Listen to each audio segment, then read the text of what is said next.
nights, quiet stars, quiet chords from my guitar, floating on the silence that surrounds us. It's a very pretty, very cute little bossa nova from Jobim, typical of the sort of thing he was producing in the early 1960s, and this version's based on the Astrid Gilberto sung version with Stan Getz on tenor saxophone, probably the best known version. It's a fairly straightforward affair, as most of these are. You will need a couple of things. I mean, you don't have to play on a classical guitar, but I just want that original sound, so I've got my nylon string guitar. You will need a kind of halfway decent repertoire of jazz chord shapes. Nothing too advanced, but, you know, 9 chords and 13s and maybe a flat 13, those kinds of things. There's a little diminished chord that you might play, major 7. So if you've got a handle on some of those basic jazz chord shapes, that's going to stand you in good stead. And the other thing you're going to need is this typical bossa pattern, and we'll look at that in detail in a moment. But let's just sketch out the chords. We've got 2 halves to this tune.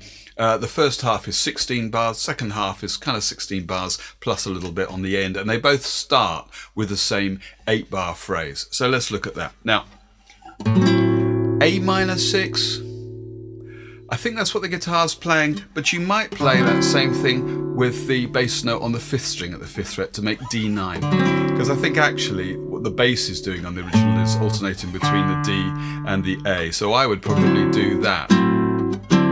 Move backwards and forwards. And when we look at the picking pattern, you'll see how that works. Anyway, either of those are going to do.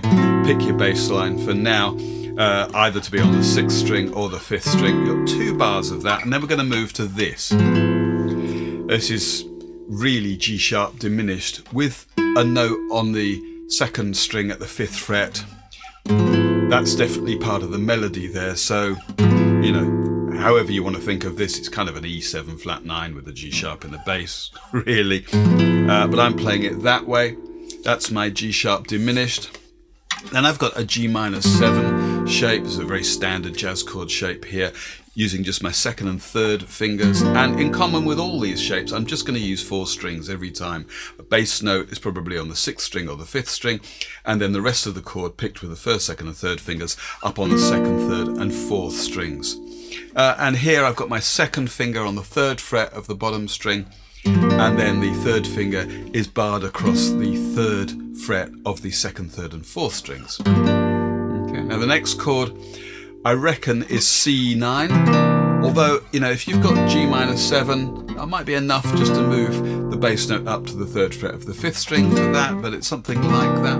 Thing is, in that bar, this might be too much detail, na, there's actually an F in the melody, na, and that kind of clashes against that E, so don't make a big thing of it, but C9 will probably do you, and then you're on to F major 7 for a couple of bars, and there are a few ways of playing F major 7. This is like an A minor played with the 2nd, 3rd and 4th fingers, with that 1st finger down on the 1st fret of the bottom string, and that's a really versatile shape, a jazz style shape. Because it doesn't use any open strings, you can play it anywhere you like and get a lovely major 7 shape, but it is down there just maybe a little bit murky, so we'll look at a couple of other ways to play that. But before we move on, we've got 2 bars of this, and if you play F major 7 there, then lift off the finger you've got on the 4th string for an open 4th string. That's going to give you F major 6 as well, and you can play those in partnership.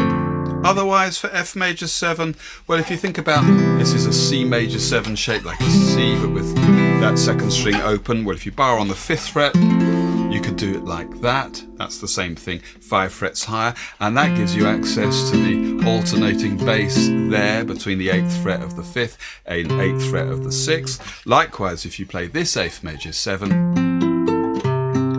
you could do that there too. Because we've got 2 bars of this, maybe I'll start down here and then move up here, because the next 8 bars kicks off with this F minor 7 here, so maybe I want to find my way up the neck before I hit that next one. Anyway, the first 8 bars then.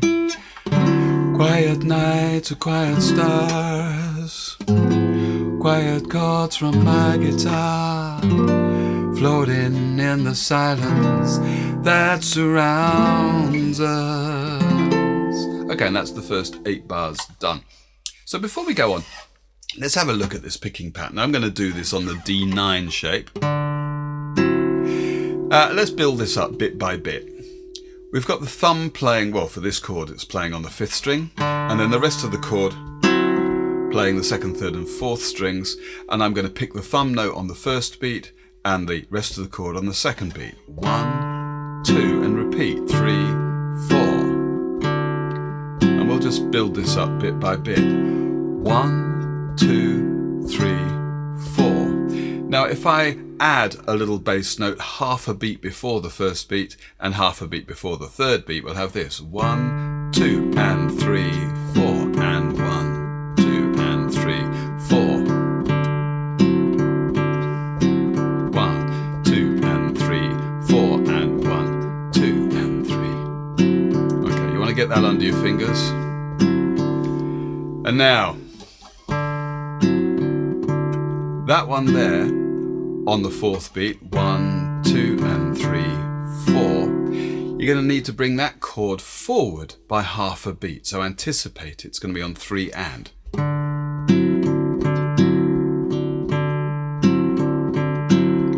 1, 2 and 3 and 4 and 1, 2 and 3 and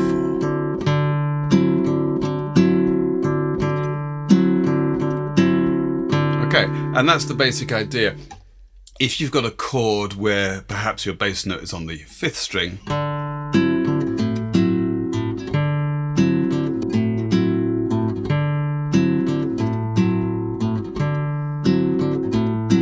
then you can alternate the bass. A few of the chords that we've got here, you're going to be able to do that with, but not all of them. Where we've got this chord, for instance, or any of the ones with the bass notes on the bottom string, you're probably not going to alternate the bass. But this F major 7, you can.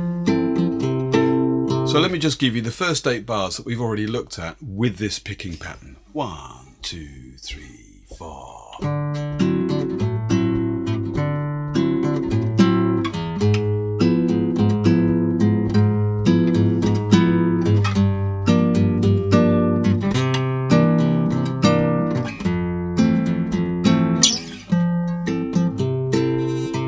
And that's going to stand us in good stead for the whole tune.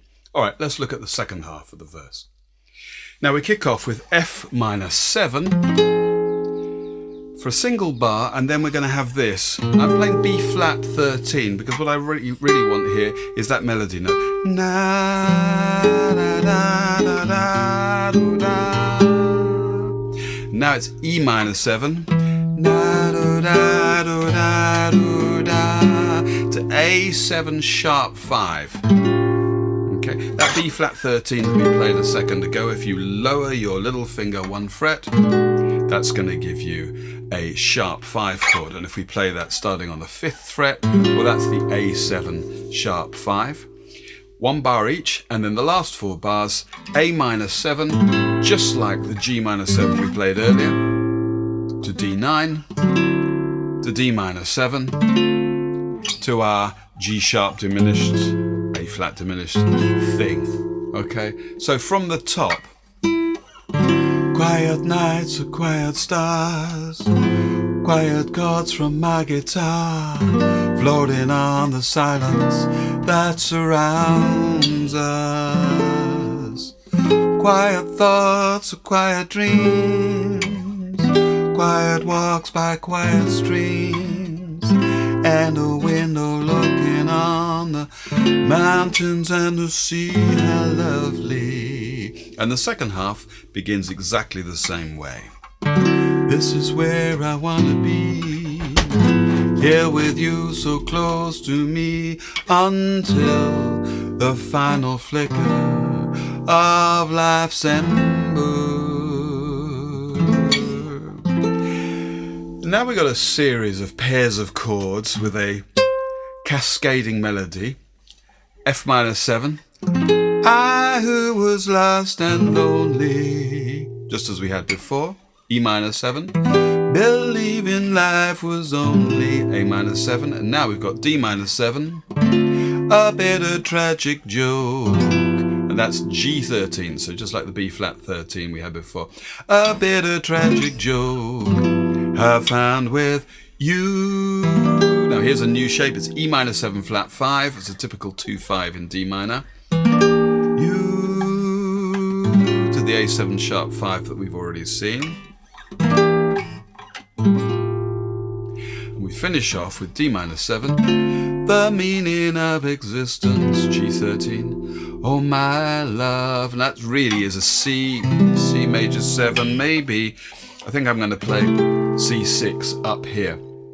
In the Astrid Gilberto Stan Getz version, though, when we get to this point, we don't actually play the C. It gets truncated.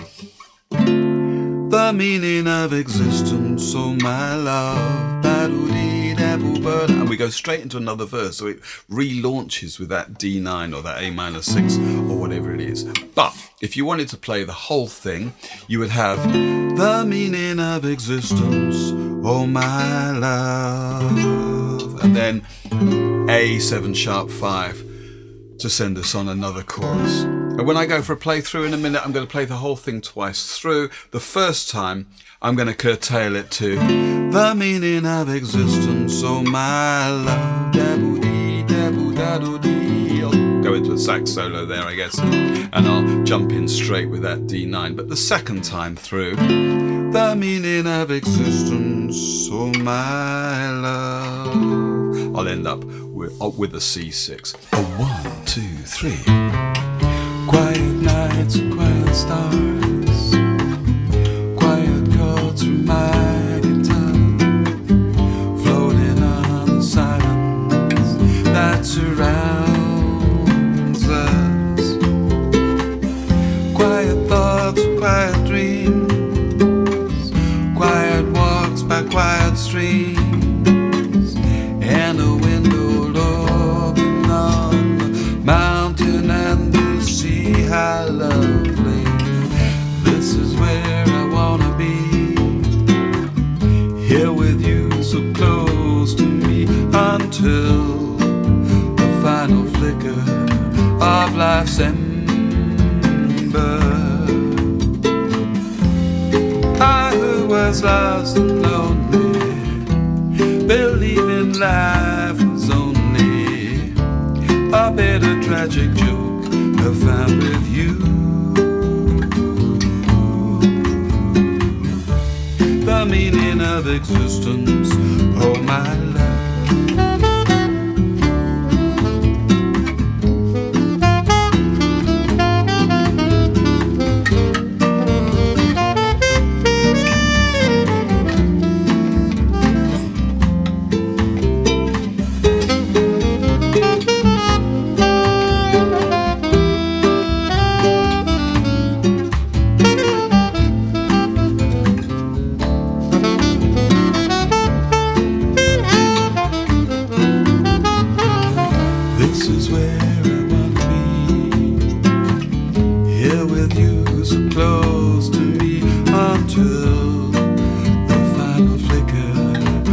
Life's ember. I who was lost and lonely, believing life was only a bitter tragic joke found with you. The meaning of existence, oh my love. That's it.